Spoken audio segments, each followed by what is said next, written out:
이번 시간에는 지난 시간에 이어서 사상균에 관해서 지난 시간에 공부를 했습니다. 그죠? 그래서 이번 시간에는 세균을 한번 볼게요. 먼저 세균은 우리가 참 많이 들었습니다. 그죠? 그래서 세균은 독립된 하나의 단세포 미생물이고 둘로 분열해서 정식한다. 이 정식 시간이 30분에서 60분, 그러니까 반 시간에서 1시간 정도 걸린다는 거죠. 그래서 간상, 구상, 나선상, 사상 이렇게 되어 있고, 세균병의 종류에는 침입 장소에 따라서 유조직에 하는 것, 그러니까 식물체 조직이란 얘기죠. 그 다음에 도관이라는 것은 물이 흐르는 도관. 그 다음에 정생병이라고 하는 건, 정생은 이제 전체적으로 하나의 뭐라 그럴까, 증상이 각 조직에 나타나는 것을 말합니다. 그러면 유조직이라고 하는 것은 이 식물체 녹색을 띠고 있는 조직, 이렇게 보시면 되겠죠. 여기에는 주로 반점이라든지 엽고, 그 다음에 변부, 서금 이런 것들이 나타나고, 그 다음에 위조 증상, 이것은 도관이니까 시듬 증상 이렇게 보시면 되겠죠. 그 다음에 정생은 뭐냐 하면 이상 비대라든지 혹이 이제 이렇게 나타나는 거고, 뭐 여기도 이렇게 나타날 수 있겠죠. 그러면 그 종류들을 보면 유조직에는 벼 흰빛 흰인데 흰빛 입마른병, 채소 연부병, 오이 반점 세균병, 양배추 검은 서금병 이런 애들이 유조직병으로 나타날 수 있고, 그 다음에 도관에 이제 병이 세균이 침입했을 때는 마름 증상, 위조 현상인데 토마토까지 청고병, 백합, 입꽃병, 그 다음 담배 입꽃병 이런 것들이 나타날 수 있다. 백합이죠. 그 다음에 이상 비대 혹 증상이라고 하는 것은 배, 감, 포도, 사과, 당근, 참마, 마이 쪽이죠. 건두, 암종병이라는 것은 뿌리, 우리가 내두 이렇게 하잖아요. 도라지. 그 다음에 또 뭐 있죠. 인삼, 요 윗부분, 줄기가 나오는 부분을 내두라 그래요. 요 부분에 처럼 마도 요 윗부분 있죠. 요거를 뿌리, 근, 내, 두 이 부분에 암종이라고 하는 것은 이렇게 부풀어 오르는 거, 이것을 암종병, 이런 증상들이 나타난다 하는 이야기가 되겠습니다. 그 다음 세균에 의한 피해를 직접 한번 보면 피해 작물의 조직이나 흙 속 등에 특히 이제 수분이 많은 곳에 많이 나타나더라 하는 것. 그래서 이것도 이제 구분해 보면 기생해서 사는 놈과 무생 죽은 데서 사는 놈, 그게 두 가지가 있더라 하는 거죠. 기생해서 생활하는 애를 보면 여기 이제 아마 무다, 그죠? 무, 차이니즈 레디시라고 쓰죠.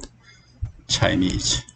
그 레디시에 보면 여기 이제 상처가 나타나면 여기를 통해서 이 균이 언제든지 있다는 거죠. 주변에 있으니까 침입을 하겠죠. 그죠?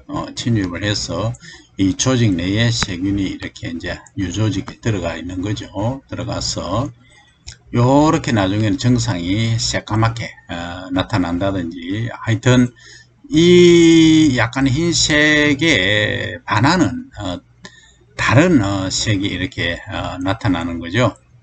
그래서 이제 이렇게 발병을 해서 결국은 이게 이제 더 이상 뭐 커지면 뭐 전체가 썩어 버리기도 하죠. 그죠? 그래서 유조직이 부패되거나 도관이 갈변되거나 공동이라는 구멍이 뻥 뚫리는 것을 말하죠. 이런 문제점들이 나타나게 되고, 그리고 이제 잡초에 이렇게 여기 이제 주고 나면 갈 데가 없죠. 그러니까 잡초 쪽에 간다 하는 얘기가 되겠고, 그 다음에 이제 이 월동을 하는 거죠. 월동을 하면 무나 잡초 뿌리 부분에서 월동을 해서 맹아주나 닭, 의장품, 새, 비름 등에 이렇게 이제 잡초, 맹아주 이런 애들에 이제 해서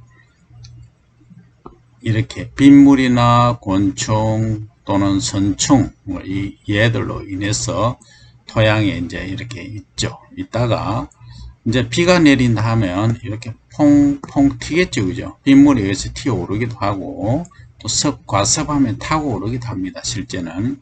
그래서 무의 건관 및 잎에서 건관, 물이 통하는 관과 잎에서 부생적으로 정식을 하게 된다. 이게 뭐냐 하면은 세균병의 전염 경로가 되겠다는 거죠. 그래 실제는 토양 속에 어디든지 다 존재합니다. 그러면 이걸 없애기 위해서 어떻게 할 겁니까? 소위 화염 방사기로 가서 쫙 흙을 다 태워 뿌릴까? 아니면은 이 전자레인지 그 파로 해서 싹 다 생물을 죽일까? 이런 생각도 할 수 있겠죠. 그러니까 이런 발상은 좋은데 그래 해버리면 안에 유형 미생물까지 싹 다 죽이는 거죠. 그럼 토양을 뭘로 만드는 겁니까? 도자기 만드는 상태로 될 수도 있다. 그러니까 이런 균을 죽이기 위해서 하는 것보다는 다른 또 거대균을 투입을 해서 거대균이라고 하는 것은 이 세균을 잡아먹는 거일 수도 있지만 다른 이제 기랑균이라고 하죠. 이런 애들을 투입을 해서 많이 정식을 시키면 이런 그 세균이 번성할 수 없도록 해버리는 이러한 그 방법도 지금 시행이 되고 있죠. 제가 이걸 이제 시행을 하고 있는데 1cc 1mg에 약 수억 마리의 균이 있죠. 유형균을 정식을 시켜 가지고 토양에다가 집어넣습니다. 집어넣으면 기존에 이 세균들이 번성을 못해요. 얘들 때문에. 우리 이거하고 똑같아요. 뭐냐면 어느 동네에 이제 이사를 갔어. 누가 이사를 갔는데 얘가 아주 스트롱해.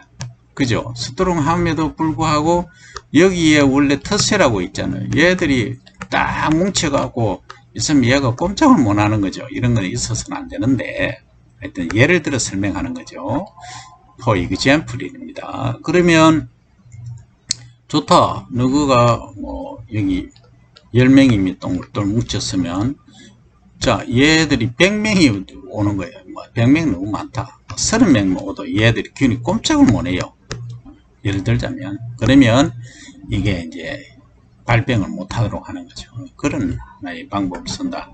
지금 이 방법을 통해서 상당한 방향으로 지금 진행이 많이 되고 있습니다.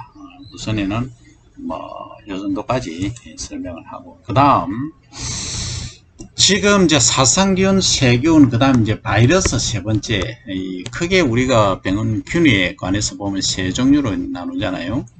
이 바이러스에 의한 병에는 병원체는 식물 바이러스, 본체는 핵산으로 DNA나 RNA,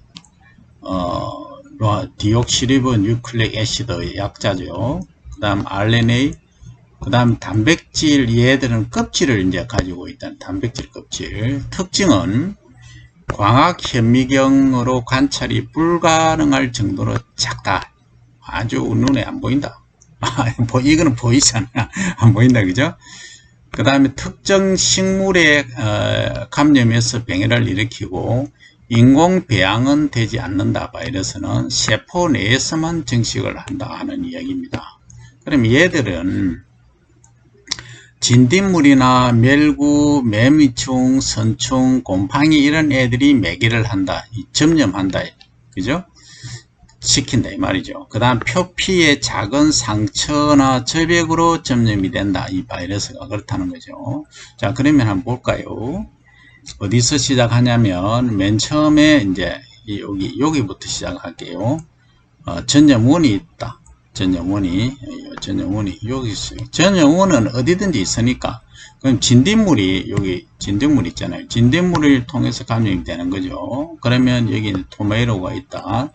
토마토에서 이렇게 이제 감염이 되고 그 다음에 되고 나면 잎이 좁아지고 이제 주름이 지는 거죠. 그 다음에 이제 이 저백을 통해서 이 감염이 이렇게 또 요거는 담배 이제 TMV라고 타바코 모자이크 바이러스의 주말이죠. 그러니까 담배 모자이크 바이러스입니다. 그래서 이 전염 양식 종자라든지 이를 통해서도 전염이 되는 것을 말합니다. 그죠? 그 다음에 또 여기서 전염원이 있어서 종자, 장근이라는 것은 남아있는 잔뿌리들을 말하죠. 그리고 토양을 통해서 여기서 또 종자 전염을 통해서 이렇게 감염이 되는데 실제 이 사이클은 돌아가지만 그러면 좋다. 여기에 CMV 종자 양식 축매 소위 진딧물에 의해서 이제 접촉이 돼서 진딧물이 이렇게 전염을 시킨다 그죠?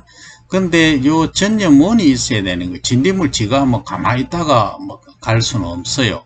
그러니까 거쳐간다고 보는 게 뭐냐 하면은 이거예요.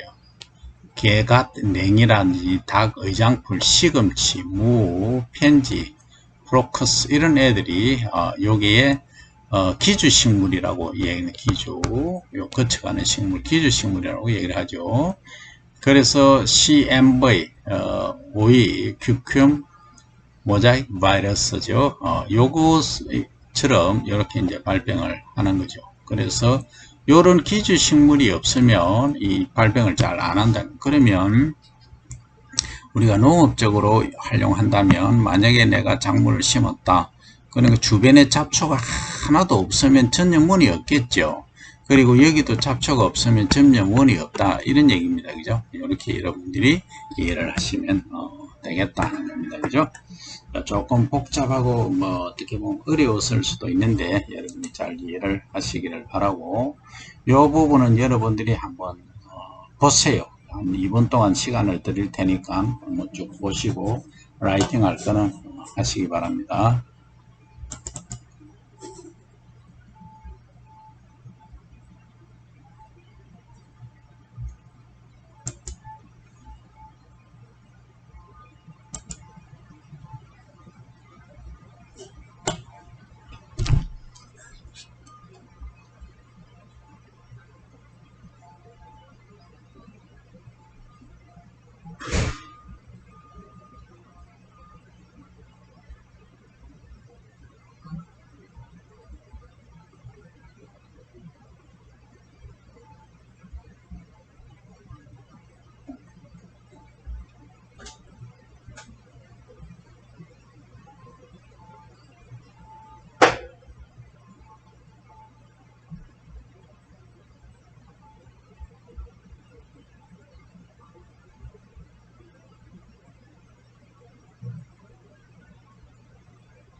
이 부분을 여러분들 이제 라이팅이 다 되는지 모르겠어요.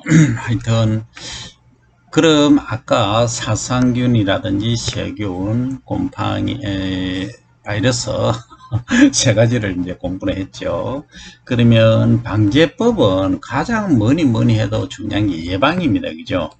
예방은 식물의免疫力을 기르는 게 가장 중요하죠. 근데 요 방법론에 있어서는 병원균이 못 오게 차단하는 거, 그 다음 병의 저항성 품종이나 대목을 선정하고 생육, 저항력을 증진시킨다는 거, 재배 환경 조절은 병원균의 활동을 억제시키고 종자와 토양 소독이라든지 윤작 등 병원균 밀도를 저하시킨다. 그럼 결국은 종자와 토양 소독이 가장 중요하다. 소독한다고 해서 약재를 자꾸 써서 하면 또 문제가 된다 했죠. 그래서 아까 설명드린 그 미생물들이 크게 작용을 할 것으로 저는 봅니다. 그러면 작물에 있어서는 저항력 증대시키고 병원균의 활동을 억제하는 재배법, 그 다음 병원균의 밀도를 낮추고 병 만연을 방지한다. 그 다음에 또 하나는 작물로서는 저항성 작물, 품종, 저항성 대목, 시비관리, 특히 이제 질소 비료를 너무 과다하게 시용하면 병이 많이 발생하죠. 연약해지니까, 그죠? 그 다음에 토양 pH나 수분 조절, 온도, 습도 제어하고 멀칭, 봉지 씌우기. 그 다음에 윤작이나 담수, 토양, 그 다음에 온실 소독 등이 필요하다. 이 담수는 왜 필요하냐면, 만약에 이제 그 시설 재배를 한다 하면 여기에 병원균이 막 번성을 합니다. 매년 똑같은 작물을 재배를 하잖아요. 그러면 대체적으로 얘들은 호기성균이 많죠, 그죠? 호기성균이 많으니까 공기가 있는 데서 잘 자라니까 공기가 없는 물을 대줘 버리면 혐기 조건이 되잖아요. 언에어로빅 조건이 되니까 얘들이 거의 죽어요. 그러다가 더 이제 완벽히 죽이려고 하면 열탕을 만들어 버리는 거죠. 그러니까 여름에 비닐하우스를 덮어 씌우면 60에서 70도씨까지 올라갑니다. 근데 토양 속은 온도가 그렇게 안 올라가죠. 그죠? 그래, 그게 문제긴 한데, 어쨌든 열탕을 해버리면 이 균들을 잡을 수 있다. 이렇게 여러분들이 이해를 하시면 되겠습니다. 그죠? 아주 재밌죠? 그죠? 이렇게 방지를 한다 하는 점을 여러분들이 이해를 해 주시고, 그 다음에 작물의 해충 방지에 있어서는 자, 이제 여러 종류가 너무 많으니까 한마디로 다 얘기 못합니다. 수천 종이 있으니까 이와맥나방, 홍맥나방, 멜강나방, 베이벌레, 줄기굴파리, 벼물바구미 이 정도만 일단 이름이라도 알아놓았어요. 이런 애들은 먹어서 해를 입히는 거, 식해를 하는 것이고, 그 다음 멜구, 애멜구, 진딧물, 진드기, 방귀벌레, 깍지, 진디, 그 다음 폐각충 이런 놈들은 흡접, 그러니까 침을 꼭 찔러서 쭉 빨아먹죠. 그래서 흡접하는 해, 흡접해. 그 다음에 포도뿌리, 진딧물, 진드기, 선충류 이런 놈들은 산란 알을 놓거나 상해, 해를 이제 자른다든지 이래 구멍을 뚫는다든지 이런 해를 입히는 것을 상해라고 합니다. 그 다음 끝동매미충, 잎벌, 콩잎, 굴, 파리 이런 애들은 벌레 혹을 형성하는 그런 케이스가 되겠고, 그 다음에 벼, 줄기, 구라치, 벼, 심고, 선충 이런 놈들은 중독물질을 이제 내놓죠. 그죠? 그래서 정상은 생육이 불량하거나 시들거나 줄어들거나 움츠러든다는 거죠. 그 다음에 마르거나 또 이상생장을 하는 그런 발병 증상이 나타나서 결국은 수량이 감소하고 품질이 저하되는 쪽으로 간다는 이야기가 되겠습니다. 그러면 해충을 어떻게 방지할 것인가 하는 차원에서 보면 해충 방제는 먼저 예방이 가장 중요하다 했죠. 그죠? 해충의 발생을 억제하고 가해를 회피하는 방법, 이 해충이 많이 나타날 때 재배하지 않는 방법 이런 게 되겠습니다. 그죠? 그 다음 방제는 발생한 해충을 죽이는 것. 그죠? 그러면 실제 이 방법론에서 보면 어떤 게 있냐면 윤작, 돌려짓기, 휴안, 쉬는 거 재배 쭉 재배하다가 한번 좀 쉬어버리는 거. 그죠? 그 다음에 저항성 품종 선택, 천적 이용, 재배 시기 이동, 차단, 전등 조명에 의한 깊이, 전등을 딱 해가 황색빛을 딱 비춰놓으면 황색빛은 이 충을 몰아내는 역할을 하죠. 그 다음에 블루광은 유인을 하죠. 그죠? 자, 뭐 이런 것들을 활용할 수 있다는 거죠. 그 다음에 방제는 살충제라든지 유살, 포살, 대항식물 이용, 천적, 불임봉의 이용 이런 방법들이 있겠다 하는 거죠. 그 다음 천적은 과거에는 상당히 많이 활용을 했었습니다. 그러니까 특히 네덜란드가 이 천적 회사가 아주 유명한 회사들이 많이 있습니다. 거기에서 주로 수입을 해서 했었는데 지금 우리나라도 천적 연구를 많이 하고 있지만 기생성 천적, 포식성 천적, 병원성 천적 이거는 기생해서 안에 몸속에 들어가서 사는 거, 포식성은 빨아먹는 거, 잡아먹는 거죠. 병원성은 병적인 걸 이제 여기 병을 일으키기 위해서 죽이는 것. 이렇게 이제 천적을 이야기를 할 수 있습니다. 그러면 기생성 천적은 기생벌이나 기생파리, 선충 등에 쓰고, 포식성 천적은 무당벌레, 응애, 풀잠자리, 노린재 이런 애들. 그다고 이제 병원성 천적은 세균, 바이러스, 사성균, 원생동물 이런 데 사용을 할 수 있다 하는 거죠. 그 다음 이제 약재 방지에 있어서는 해충과 작물에 맞는 약재를 선택하고 포장 환경, 작물 생육에 맞는 제형 선택, 농도, 살포량을 준수하고 살포 적기를 이제 조절하는 거. 그 다음에 동일 약재의 약재 연용 계속해서 이어서 사용하는 것을 주의해라. 그 다음 성분이 다른 약재 조합을 사용해라. 그 다음에 천적에 해가 없는 사용법, 그리고 선택성 농약을 선택해라 하는 이야기를 드릴 수가 있다 하는 거죠. 그러면 천적은 어떤 게 있느냐 보면 이게 아주 중요합니다. 이런 종류가 있다. 여러분들 2분 시간 드릴 테니까 한번 검토 바랍니다.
자, 다 적으셨나요? 예. 그러면 해충은 대상 해충이 응애, 온실가루이, 온실가루이가 문제가 많이 되고 있죠. 응애는 뭐 기본으로 문제되고, 그 다음 진딧물, 총체벌레, 나방류, 잎, 굴파리 이런 애들을 크게 이제 5종이다, 그죠? 1, 2, 3, 4, 5, 5종류인데 이 응애에는 하니까 응애예요 하는 학생이 있는데 응애예요가 아니고 특히 이제 전박이 응애 있잖아요. 칠리 이리 응애, 긴 이리 응애, 캘리포니커스 이리 응애, 그 다음 팔라시스 이리 응애. 그러니까 다 응애예요. 응애. 이 얘들이 이제 잘 자라는 환경이 뭐냐 하면은 칠레 이리 응애는 좋은 조건, 그 다음에 긴 이리 응애는 고온 조건, 그 다음에 캘리포니커스 이리 응애는 고온 조건, 그 다음에 팔라시스 이리 응애는 야외에서 잘 발생을 한다 이 얘기입니다. 그러면 작물에는 어떤 이게 많이 발생하는 작물들이 주로 보면 거의 시설 재배입니다. 그죠? 그러니까 딸기, 오이, 화예, 꽃류죠. 그죠? 꽃. 수박, 오이, 참외, 화예. 그 다음에 캘리포니아 이리형에는 수박, 오이, 참외, 화예. 그 다음에 사과, 배, 감귤, 얘만 뭐예요? 야외 거죠. 그죠? 요거 뭡니까? 팔라시스, 이리, 응애. 그러니까 이게 뭐 이름도 보면 팔라시스, 그죠? 뭔가 이 팔랑팔랑한다, 바깥에서 많이 다닐 것 같아, 이렇게 생각하면 되겠죠, 그죠? 요거는 이제 과수, 사과, 배, 감귤 이런데 많이 발생한다, 그죠? 많이 발생하는 게 많이 활용을 할 수 있다 이 말이죠, 그죠? 자, 요런 전방영에는 요런 애들을 활용을 한다, 그죠? 그 다음에 이제 온실 가루위에서 보면 온실 가루위 존벌리라는 애에서 얘는 저온에서, 그 다음에 유로세루스 에레미커스라는 이런 애는 고온에서, 그게 두 종류다, 그죠? 예. 얘들도 다 뭡니까? 거의 시설 재배에서 토마토, 오이, 아예 이렇게 멜론 이런 데 사용을 한다 하는 겁니다. 그 다음에 진딧물에는 콜레마리 진딧물이라는 게 있어요. 이걸 하면은 엽채류나 가추류 등에 이제 사용을 할 수 있고, 그 다음 총채벌레는 앱꽃 노린재로 큰 총채벌레를 포식하고, 그 다음에 오이이리영에는 작은 총채벌레를 포식하는데 이것도 과채류, 엽채류, 과예 등에 사용을 합니다. 많이 발생을 하니까 사용을 하겠죠. 나방류 잎 굴파리라는 애가 있어요.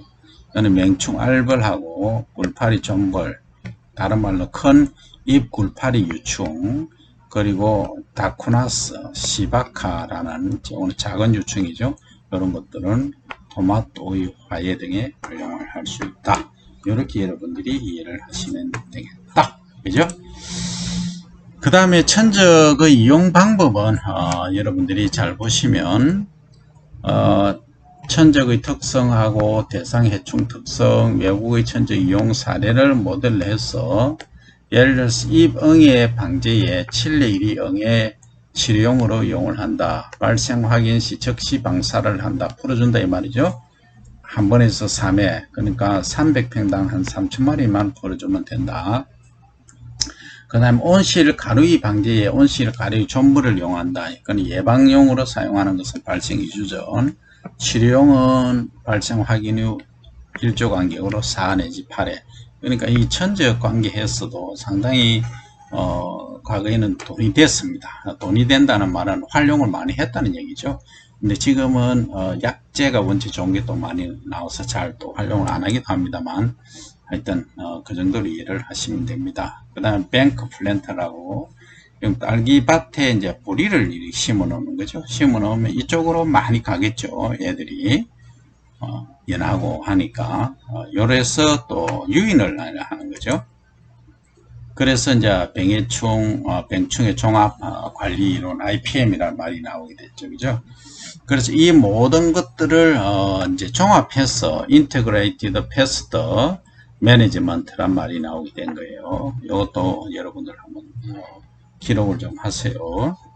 그 다음에 농약 사용 절감을 위한 병충해 종합 방제. 이것도 결국은 병충해 발생을 줄일 수 있는 재배 기술이 실천되어야 되고, 물리적 방제 기술을, 그리고 천적이나 페로몬 등 생물학적 방제법 도입하고, 농약은 최후의 수단으로 꼭 필요한 경우만 방제하라 하는 것이 가장 핵심이다 라는 말씀을 이해를 하시면 되겠습니다.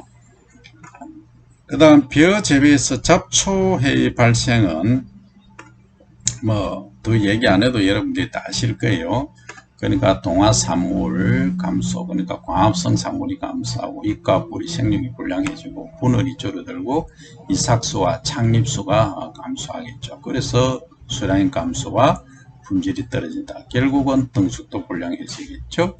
그러니까 잡초가 발생하면 수온과 지온저, 통풍이 불량하고 도복 문제가 또 발생하고, 그죠? 그 다음에 병해충도 발생하더라. 그래서 위에 보면 이것은 다이렉트로 이제 그 이펙트가 있는 것이고, 이것은 인다이렉트, 그러니까 간접적으로 영향을 미치는 결과를 가져오죠.